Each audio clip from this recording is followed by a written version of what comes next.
Star Citizen, a game unlike any other. Theoretically, Cloud Imperium Games promise to us a vast and immersive universe that brings in player-driven economies, intense space battles, and endless adventure. But that endless adventure comes at a cost. And in this case, that cost is us paying for a promise that we hope to be fulfilled. I'm Fox, and for this video, I want to talk about this cost and see if this affects how we, the players, see the game. Specifically, I want to talk about, does money buy power in Star Citizen?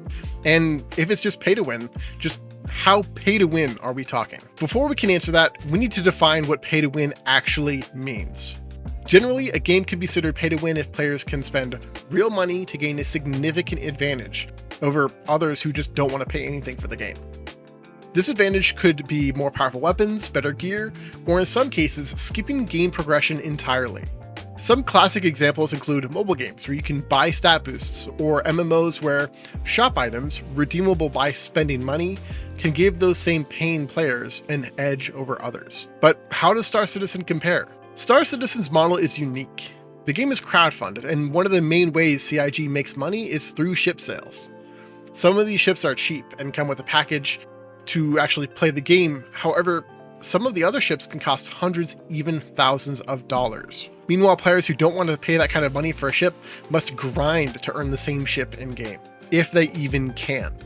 There are a large number of ships that currently you just can't obtain in game, and the only way to be able to use them would be to pay for them on the Star Citizen site. So does this make it pay to win? On the surface, yeah. A player who drops $250 to $500 on a top tier combat ship will have an immediate advantage over someone who just started the game with something like a Mustang or an Aurora. In PvP, firepower matters, and better ships often mean better chances of survival. But Star Citizen isn't a traditional competitive game, so the pay to win discussion gets a little bit more complex. Let's compare this to other games. In EVE Online, players can buy Plex, which is EVE's in-game currency with real money. This can, in turn, be used to acquire ships and gear. Yet in EVE, skill, knowledge, and teamwork often outweigh that raw spending power. Meanwhile, in games like War Thunder or World of Tanks, buying high-tier vehicles gives players a direct power advantage, definitely leaning a little bit more toward pay to win. Now, Star Citizen sits somewhere in the middle. Yes, paying players can acquire powerful assets instantly, but skill, strategy, and teamwork still play a huge role.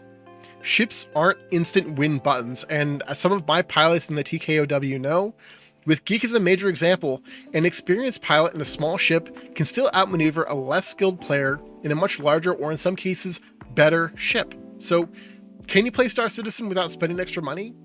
Absolutely. Players can earn ships with in-game currency gained by completing missions, trading, and a bunch of other activities. However, the grind is real. Getting your hands on a high-tier ship could take dozens, if not hundreds of hours. This means that while it's possible to progress without spending, paying players undeniably have an easier and faster route. Now, Chris Roberts, the founder of Cloud Imperium Games, has hinted at some balancing mechanics in the future, such as ship insurance costs, wear and tear, and more in-game economic depth. This long-term vision might mitigate some of these pay-to-win elements, but as of the time of this video recording, spending real money gives clear advantages. So, is Star Citizen pay to win? Yeah, but not entirely. In the sense that, money buys power and convenience, you still have skill, knowledge, and persistence that will play a huge role in that overall experience. Ultimately, whether Star Citizen's model is a deal breaker depends on what kind of experience you, the player, are looking for. Currently, at the time of recording this video, if you wanted to earn some extra money quickly, to hopefully buy a ship that could help you earn a lot more money long term, something like a Drake Vulture, there is the Fight for Pyro missions, which can get you around 120 to 150k for about 5 to 10 minutes of work.